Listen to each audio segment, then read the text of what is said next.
Bonjour chers téléspectateurs de Sancsilbil Group et Sensor Studio. Nous vous apportons les dernières nouvelles sur le conflit entre Israël et l'Iran. La région de Ravijan, au nord de Téhéran, a été la cible d'une frappe aérienne nocturne de l'armée israélienne. Des décombres jonchent la route, attirant la curiosité des citoyens surpris qui sont sortis observer la scène. Il a été confirmé que le système de défense aérienne iranien est en fonctionnement dans la région de Téhéran. Voici l'apparence d'un parking en Israël. Voici un abri.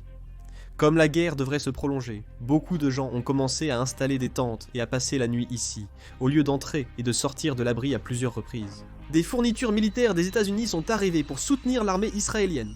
Le contenu exact de l'avion cargo n'est pas encore connu. Des diplomates américains et des employés de l'ambassade se retirent de Bagdad, en Irak, selon des confirmations. Selon MBC, le taux d'interception des missiles iraniens par les États-Unis est passé de 90% à 65% au cours des dernières 24 heures. Selon les autorités israéliennes, la vitesse accrue des missiles iraniens leur a laissé moins de temps de préparation. D'après les médias officiels iraniens, environ 12 500 pèlerins iraniens sont bloqués à Médine, en Arabie Saoudite, en raison du conflit persistant avec Israël et de la suspension des vols vers l'Iran. Dans un communiqué jeudi, le président Donald Trump a annoncé qu'il déciderait sous quinzaine s'il lancera une attaque américaine contre l'Iran, selon son porte-parole lors du briefing. Le président Trump a déclaré vouloir continuer les efforts diplomatiques avant de décider d'une action militaire américaine. Le président Trump semble vraiment aimer le chiffre 2 semaines.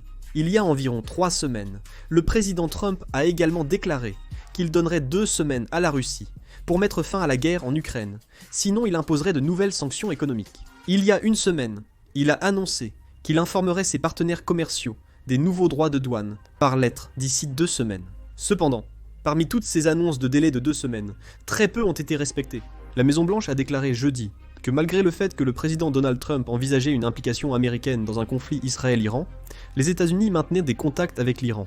Caroline Rabbit, porte-parole de la Maison-Blanche, a confirmé lors d'un briefing que les contacts entre les États-Unis et l'Iran se poursuivent. Le Premier ministre britannique Keir Starmer a appelé le président américain Donald Trump à éviter une action militaire contre l'Iran.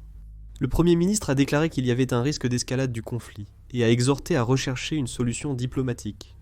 Le Premier ministre britannique Keir Starmer a déclaré avoir eu plusieurs discussions avec les États-Unis, estimant que c'était la bonne approche pour résoudre ce problème. Je conclus la vidéo, merci.